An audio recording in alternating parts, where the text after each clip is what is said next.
Hi, it's Dave from Driving Venture. Welcome back to the channel and Costco Drives and another episode. As I whisked along on the way to Costco for supplies for the family, yet again. Eat me out of house and home, my girls. Okay, in today's video, I'm going to talk about the direction of the channel, the YouTube channel, about some things I've decided that we're going to do things a bit differently going ahead. Then I'm going to talk a little bit around some of my thoughts around Porsche Club GB. So if you're a Porsche Club GB member, then that might be of interest to you. So we're going to talk about that, and then I'm going to talk about the trip I booked, the Driving Venture Tour, which I booked for later this year. We're going to talk a little bit about that. Then when I get stationary, if I can talk that long, I'm going to talk about the Porsche Taycan Cross Turismo, a car which I first saw at the Geneva Motor Show in 2018. It's now finally about to begin production on mass scale for Porsche.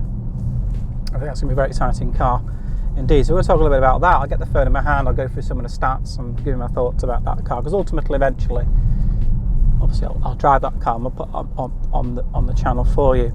Then I'm going to talk a little bit around my Rolex Explorer, and it's interesting I'm wearing this watch today because it's probably a watch I don't wear that much, but I'm talking about this Explorer model, the 16570 Polar, the white dial as you can tell, and what I think will soon be some changes around Rolex and this model, which is my odds-on bet for some changes which are coming quite soon, really, because the Rolex watch show, the one that Rolex they'd bailed out of Basel World and they're going now for their own thing in Geneva, that kind of like public event off, so it's going to be another virtual release. So the watch is going to come like they did with the Submariner. It's not going to be anything with any fanfare, it's just going to be released on the website and everyone's going to see it. Okay, and then I'll talk about the cars I've got coming up on the channel, because when you've watched this video you'll have seen the 600 LT, which is the car which I'm actually about to go and drive this weekend, but when this video is going out you won't have that video won't have been on the channel, so I won't talk about that too much, other than to say I think McLaren are very exciting cars, look fantastic. I'm just going to see how I get on with that car when I drive it tomorrow. Okay, so let's talk about the direction of the YouTube channel. A lot of you guys comment and get in touch with me about the channel, and they say, we like the videos, love the reviews. That's fine. We're coming up on sort of 1,800 subscribers, less than 2,000 subscribers. I think it's difficult to build a big following now on YouTube, and maybe some of you guys are kind of clocking, well, how are you paying for this? How are you actually managing to put the editing on, put the camera capture on, the content capture on? The reality is I'm paying for it myself. If I was relying on the YouTube ad revenue, the channel wouldn't go on to another video. That would be it. So I've got a passion for cars, I've got a passion for driving cars, having great times with cars, and so what I've decided to do with the guys who support me is do less YouTube videos around like reviewing of cars. The Instagram, on the other hand, that's pushing up to 8,000 subscribers now, followers now, so we're going to try and be a bit more pointed in doing more on Instagram, which means obviously it's more like clips, it's more photographs and reels and things like that, which I don't know, in this day and age, people are going to sit there and watch a long video. As much as I like to put them together, it's kind of, I don't know, it's a difficult thing to keep going from a cost point of view. But as I've said before, what I want to do with the Driving Venture Club, with Driving Venture, when we can get members and we can start doing stuff and having a community of sports car owners, is take the view that we will get some revenue from that, so we'll be able to do the trips and the events and things like that. And I want to put a lot on, I've said this before, a lot on around inclusive of what you're paying for, and then the trips and the overnight stuff, that's why you'll pay extra. Got some sad news today actually, because my Porsche GT Tour of Europe that I was going to be doing with Supercar Driver, and I really feel for them because they're great guys. I said this before, but cancelled again. So it was 2020, 2021, and now it's been pushed back to 2022. So I've got a decision to make really on that. I don't know what I'm going to do. So just, I was really looking forward to that trip. Getting Farsider's COVID crisis, just nightmare. I really thought that I'd be on that ferry to Europe in June, but seemingly it's not going to happen. And that's another reason why I don't want to sort of like launch the club, launch events, launch trips, and not be sure that if anyone pays me any money, you can't be certain of a refund, and also obviously hopefully very certain the event itself will go ahead. So there we go. Okay, so I want to talk about Porsche Club GB now, because Porsche Club GB officially approved. It's in its 60th year now, and it's got this crazy thing going on where you've got disgruntled people who, fair enough, according to the rules, all you need is 50 members and they can request an extraordinary general meeting of the club. It's cost Porsche Club GB, estimated to have cost them thus far 30,000 quid. Mailing people who don't have email, etc, etc. Wasted effort, wasted time, and all the rest of it, all because people can't be reasonable, can't recognise that, maybe some people make mistakes. And this is the thing, people think that a board of directors of any company completely infallible, never make an error, never make a mistake, etc, etc. And for my region, there's got some really great people in it. I've met some really super people through my Region 5 associations, Andy, Paul, Simon, Chiro, others, and I want to meet more, and there's more people out there that have the same, I believe, taste as me. You see, I haven't bought a Porsche car, as you can tell by now. My Porsche cars don't sit in my garage and I go and I polish them and I put a cover on them. Oh, better not go on that trip, it's a bit too many miles. That's not what I do. I bought my car because I want to drive my car, I want to enjoy my car, and what I expect of the club is to lay stuff on and trips on and events on that we can enjoy as Porsche owners. And surely that should be the reason you get a Porsche, isn't it? To drive it? Get a Porsche to drive it? I think so. So there's been some changes locally, and I'm encouraged by what I'm hearing. I think the people who are now running the show locally all get it. They're all passionate people like me about the brand, and hopefully we can all move on. But if you have got a Porsche car and you're not in the Porsche club, then join it. It's 70 quid. I think, ish. It's cheap. You get a lot of ancillary benefits. The insurance scheme is very good. It's the insurance scheme I use to insure my RS. I use it to insure the Spider. So there's some good perks on it. And for £60, it's not even a consideration for cost. But with so many members, they've got lots and lots of taste to cater for. And that's the problem. There's angst because people like me want this flavour, and then some of the perhaps older people, if I can use that word respectfully, they want a different flavour. But why can't we have all the flavours? That's my view. But anyway, join the club and vote this motion down to remove every director bar one in one motion on a fanciful 0.24% of the membership. It's just outrageous. It's over the top, completely over the top. And I think the people on the board, by and large, are decent people. In my interactions with them, they are decent people, and I think they need to be given a chance to move on and take the club forward. And I just think this EGM thing is just unbelievable. The people behind it should be ashamed of themselves for the way that they're pushing the club into this silly meeting, and 30 grand of wasted money. It's just absolutely unbelievable. So anyway, if you're in the Porsche club, hopefully you'll hear what I've said, and you'll join the meeting and vote it down. Okay, right, so let's get on to the Driving Venture Tour, the Highlands. Well, if you have followed my channel for a while and you say the sort of stuff we do, one of the things I really have passion for is trips and exploring and doing stuff with my car. And the Highlands has been, for me, the perfect place to enjoy a Porsche car. I've had so many runs up there over the years. Originally began my love of the area when I used to do a lot of hiking. I did Ben Nevis in the winter months and that's just a great place. Highlands, the Highland whiskey, you know, the feel of the place. It's just amazing, and the roads are just so conducive to spirited driving and having a good time. And then we have a decent accommodation. We have beers with the lads and good times. Then we have meals, decent meals and so on and so forth. So what's going to be in the trip? Well, it's going to be up the drive up through the Rest and Thankful Valley, because that road's now looks like it's getting sorted. So unless there's really heavy rain as we approach the trip, so we'll be doing the route on the A83, I believe it is, up through the Rest and Thankful Valley. We'll be skirting Loch Finn, heading up towards Fort William.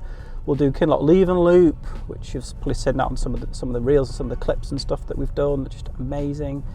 Then into Fort William, the accommodation. Then we'll be having beers, the place we go to there. Then we'll be having a curry to kick things off. And then after that, day 2, we'll see us head northwards to the top of Scotland.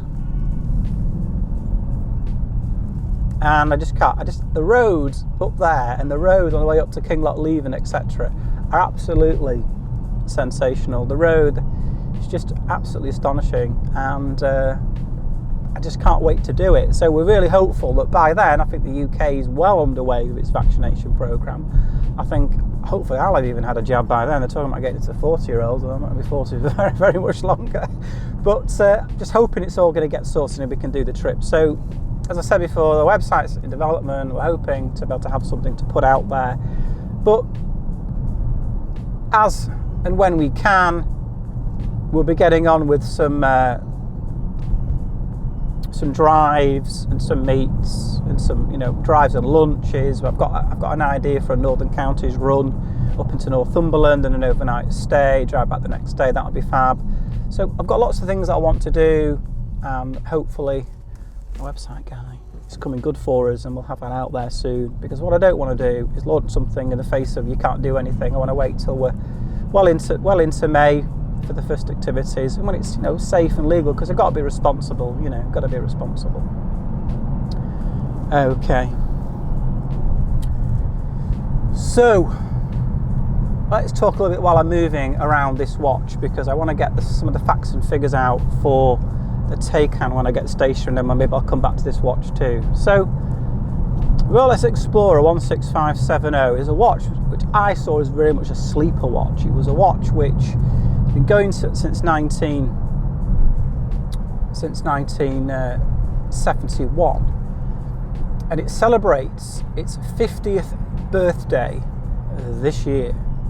So, I've said it before, Rolex likes to celebrate its birthdays, and I'm convinced that they'll have something for Rolex enthusiasts to look forward to in their new releases, which I think are coming, as I say, online in the not too distant future. And then you get behind a lorry that's doing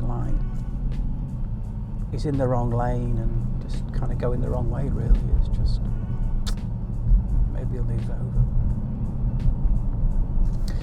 So so the Rolex Explorer, I prefer the white dial. Just a little burst of activity to get past him. I prefer the white dial. It is available in a black dial too, and I think the reason this watch is a sleeper for me is because they were never that popular. We could sit in the window for weeks and weeks, months and months on end, never really not moving. It's all changed now. So when I picked this watch up, I paid I think £4,000 for it, £4,100. And one of the things about this watch, which is a little bit unique, again, I've not got an amazing, super exclusive collection, but it was one of the last ones. So this, like my Submariner, 5-digit Submariner, has a random serial on the case. So it's one of the very last ones that will have gone through the factory and were sold. So for that reason, I really like it. Another reason I really like it is it has the 3186 movement. People say, what the hell's that? Well, what Rolex did to the GMT movement, because this is effectively a GMT movement but in an Explorer cased watch, is it's got the dual time zone, and we'll get onto that. But they updated it so it was a little bit more accurate, and when you move on the hour hand, for every turn of the crown, it moved on the hour hand that bit quicker. So a little subtle differences, which made it really quite collectible for me, or it makes, in my opinion, this watch really quite collectible for me. Now, what have I done with this watch? Well, I've whitewater rafted the Grand Canyon. I've hiked Bighorn Peak in Yellowstone Park. I've attempted Mont Blanc. I've done Gran Paradiso in Italy. You know, I've done all the major peaks in the Lake District. I've done Ben Nevis. So this watch is a watch which, Explorer. Yeah, I've done a lot of exploring with it, really. And I always wear it when I'm doing those sorts of things. I don't wear any of the other watches, to be fair. The Explorer is a watch which I wear to do all of those things. The other thing I like about it is that if you actually look at the ratio on the plots, so the circles and the oblongs on the dial and then the triangle at 12 o'clock, they're smaller than what is the 24-hour time markers on the bezel, which is fixed. I'll get onto that. And I think that suits this watch. Now, when they brought out the new version, the 216,570 in the white and the black dial, and that's a watch I believe is going to be no more very, very soon. The bezel markers were kind of like smaller. The number markers were smaller than the dots in the dial, and it's now a 42mm case, so they beefed it up, beefed the bracelet up.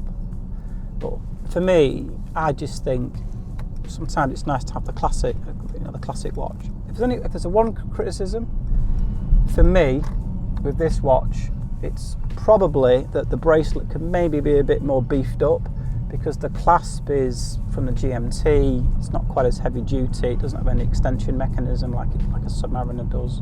Although I guess a Submariner bracelet will probably fit on this watch. But I like to keep my watches OEM. I don't like to. You see all these sort of like watches that have been modified. It's just not for me. So there we go. I'm just going to go in here so I can.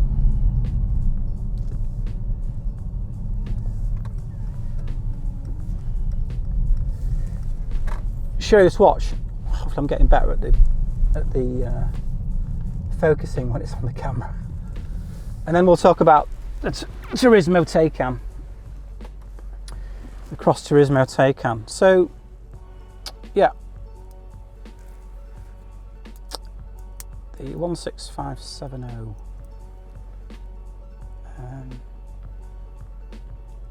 Explorer. I love the white dial. It just pops. For me, another thing I really love about it is it's the black hands, and then you get the black markers around the plots, and then you get the black inlay in the bezel. So what they do with the 3186 movement is they made it so that when you're going to travel in a different time zone,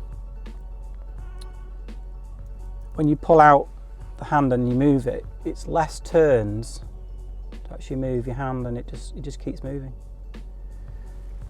So it's a watch when I've travelled to the US, travelled to Europe and so on and so forth. It's a watch which it's very, very handy for that sort of thing. And I like the fixed bezel. There's rumours it'll be ceramic bezel on the new one, but I'll have to see. And you change the date by pulling out and then putting the hour hand round and round, and then it moves the date on. It doesn't have a bezel that moves, so you've only got really 2 time zones that you can be tracking. So I do move this watch on to British Summertime when we're running British Summertime. At the moment we're on GMT. So there we go. Super watch. In terms of value now, you're probably talking 10, 12,000 perhaps for a random serial watch like this in such good condition.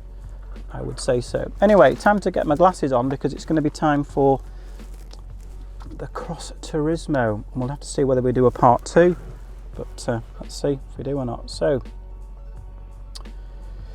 I think what's exciting about the Cross Turismo is like the extra capacity. So it's a car now which has got a lot more practicality than the Taycan, and the one that stands out for me, the one I would probably consider is the Turbo Cross Turismo. And it's 680 PS, 0 to 60 in 3.3 seconds.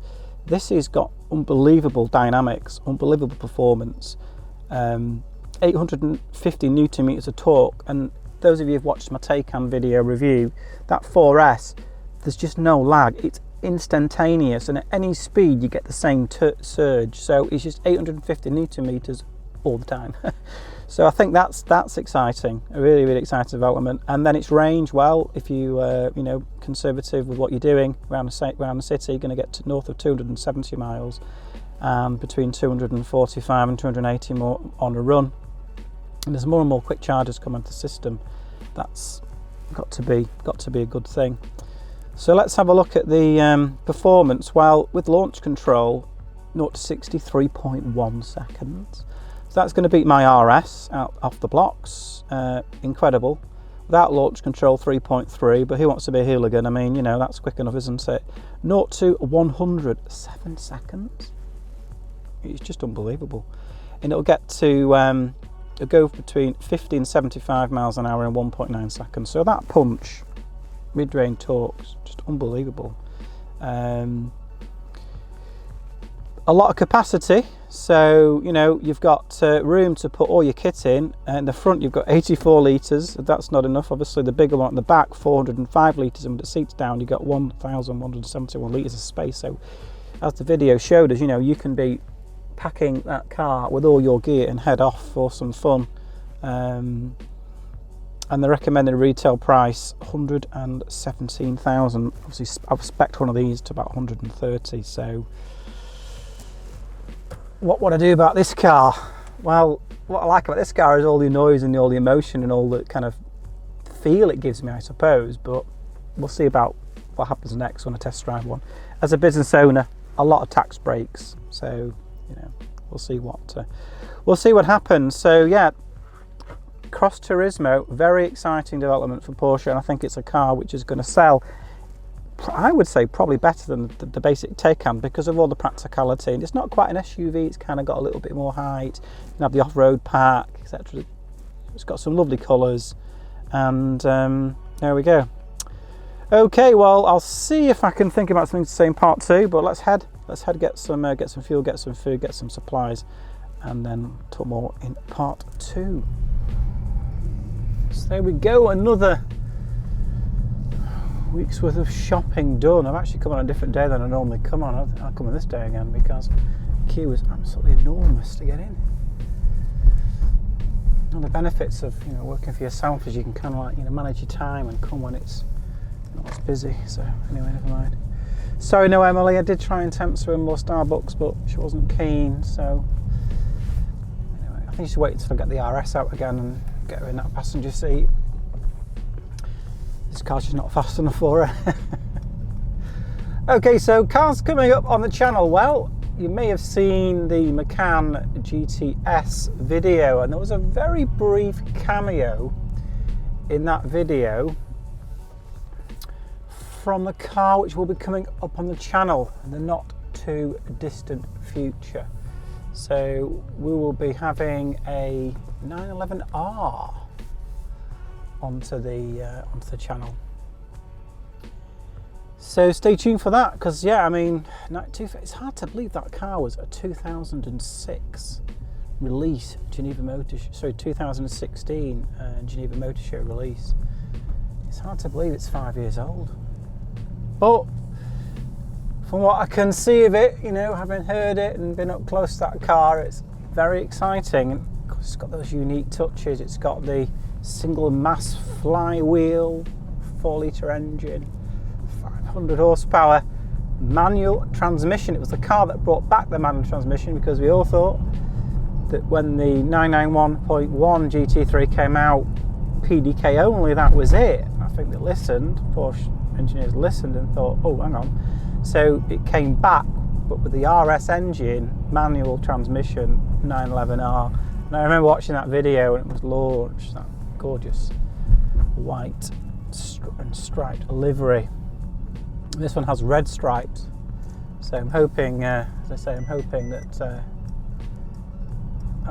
we'll get that on the channel soon. So just let me come back to the Highlands, because I know that I have had a few people message me about the trip. So if it is something you'd be interested in doing, you can direct message me. There's an email through the Instagram account. So, you know, it's unfair, I suppose, to fill it up before it's advertised, but we've had a few people express an interest. So, you know, we'll try, and there'll be a limited place. I don't want it to be like 20, 30 cars. That's just not feasible, not doable. So there were a reasonable number of cars. I have some great other cars in the mix. So hopefully it's something that is interesting you. Then, if it interests you, then get in touch with us, because I think when I put it out there, I think it'll just sell out really, really fast. And all these kind of trips tend to sell out fast. I know a supercar drive, if you're not fast, you just miss out. So anyway, we shall see. We shall see what happens. I'm beginning to get people look at me funny when you see me like recording myself on camera. Beginning to wonder whether it's Dave from Driving Venture. But I really am looking forward to the club. You know, one of the plans I've got, I've mentioned it before, is for us to do like a summer barbecue and get some fantastic cars on display. Just get together a few beers and just, you know, group of guys together. Women will be very much welcome too in the club, but just that type of thing, you know, sensible cost to come and do that. You know, the drives we're going to do, in the drive days, the lunch, that'll be fabulous, and all the roads, all places to come. And I think one of the great things about coming on the stuff that we do with the overnight and this, that and the other is that we will obviously be filming it. So, you know, your car will be in the film. It's going to get some fantastic photography. You know, there's nothing worse than going on a trip and then you come back and it's like, oh, you got iPhone photographs. I mean, no disrespect, that's all you've got. I mean, that's fair enough. But we want to have some super photography of your car captured into great locations, having some great times. And you can look back on that now. I look back on that trip to the Highlands for my birthday weekend, and it's like amazing. It's just amazing. You've got all those memories to fall back on and to look back on as the years roll on. So, and I think also the people that lent me the cars, you know, to review the cars, you know, they've got that now. They've got the photography, they've got the video. So I think it's a nice thing to be able to look back on, if I'm honest. So there we go. So there we have it. Another Costco Drive video comes to conclusion. I do appreciate people who watch my channel. It's very different to other channels, I suppose. We've got the polished stuff, then we've got a bit of a ramble on the way to Costco and back. There are those of you who are going to want to continue to see weekly videos on cars. I'm just not going to be able to do that unless, as I say, the club gets moving and it can cover the cost for me to produce more stuff like that. You know, we have spoke to some other car garages about us doing their brand, but the thing about it is I can't really subsidise their marketing. You know, if they want their stuff to be out there and to be good, then they're going to have to pay us to do it, because I think the stuff we do is good enough to get sales. Another thing, just to finish, one of my neighbours called me and he's just bought a lovely 911 from Porsche Centre Kendal. So there we go. Help to get that deal over the line. So as always, thanks very much for watching today's video. Please think about subscribing, getting the bell on, and I'll see you next time.